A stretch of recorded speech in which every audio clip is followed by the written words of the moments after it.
ನಮಸ್ಕಾರ ಸ್ನೇಹಿತರೆ, ಎಲ್ಲರೂ ಹೇಗಿದ್ದೀರಾ? ಎಲ್ಲರೂ ಖುಷಿಯಾಗಿದ್ದೀರಾ ಅಂತ ಅಂದ್ಕೊತೀನಿ. ಇವತ್ತು ನಾನು ನಿಮಗೆ ಎಲೆಕ್ಟ್ರೋಮ್ಯಾಗ್ನೆಟಿಕ್ ಇಂಡಕ್ಷನ್ ಅಂದರೆ ಏನು ಅಂತ ಸಿಂಪಲ್ ಕಾನ್ಸೆಪ್ಟಲ್ಲಿ ಎಕ್ಸ್ಪ್ಲೇನ್ ಮಾಡ್ತೀನಿ. ಎಲೆಕ್ಟ್ರೋಮ್ಯಾಗ್ನೆಟಿಕ್ ಇಂಡಕ್ಷನ್ಗೆ ಫಸ್ಟ್ ನಾವು ತಿಳ್ಕೊಬೇಕಾಗಿರೋದು ಮ್ಯಾಗ್ನೆಟ್ ಬೇಕೊಂದು. ಒಂದು ಮ್ಯಾಗ್ನೆಟ್ ಅಂತ ಇಟ್ಕೊಳ್ಳೋಣ. ಇದು ನಾರ್ತ್ ಪೋಲು, ಇದು ಸೌತ್ ಪೋಲು, ಓಕೆನಾ? ಇದ್ರ ಸುತ್ತ ಒಂದು ಕಾಯಿಲ್ ಇಟ್ಕೊಳ್ಳೋಣ, ಕಂಡಕ್ಟ್ರು.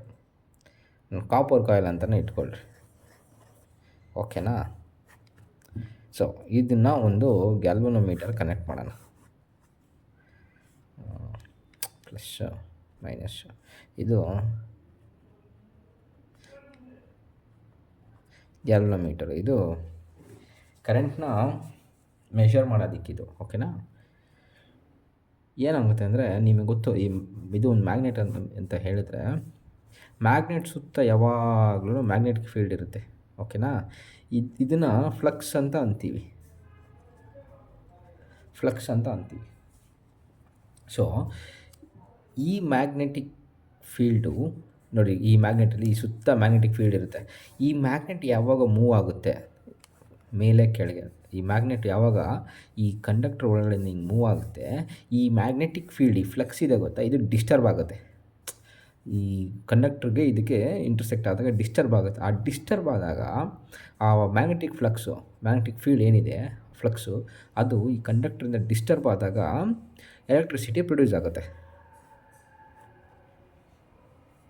ಇಷ್ಟೇ ಎಲೆಕ್ಟ್ರೋಮ್ಯಾಗ್ನೆಟಿಕ್ ಇಂಡಕ್ಷನ್ ಅಂತಂದರೆ. ನಿಮ್ಗೆ ಇನ್ನೂ ಸ್ವಲ್ಪ ಡೆಪ್ತಾಗಿ ಎಕ್ಸ್ಪ್ಲೈನ್ ಮಾಡಬೇಕು ಅಂತಂದರೆ, ಈ ಕಾಯಿಲ್ ಏನಿರುತ್ತೆ ಇದು ನಿಮಗೆಲ್ಲ ಗೊತ್ತಿರಬೇಕು, ಇದು ಯಾವಾಗಲೂ ಕ್ಲೋಸ್ ಸರ್ಕ್ಯೂಟ್ ಆಗಿರಬೇಕು, ಓಕೆನಾ? ಆಮೇಲೆ ಈ ಮ್ಯಾಗ್ನೆಟಿಕ್ ಫೀಲ್ಡ್ ಯಾವಾಗ ಈ ಕಂಡಕ್ಟರ್ ಕಾಯಿಲ್ ಥ್ರೂ ಮೂವ್ ಆಗುತ್ತೆ, ಇ ಎಮ್ ಎಫು ಜನ್ರೇಟ್ ಆಗುತ್ತೆ. ಇ ಎಮ್ ಎಫ್ ಅಂತಂದರೆ ವೋಲ್ಟೇಜ್, ಓಕೆನಾ? ಇ ಎಮ್ ಎಫ್ ಅಂತಂದರೆ ವೋಲ್ಟೇಜ್ ಜನ್ರೇಟ್ ಆಗುತ್ತೆ, ಓಕೆನಾ?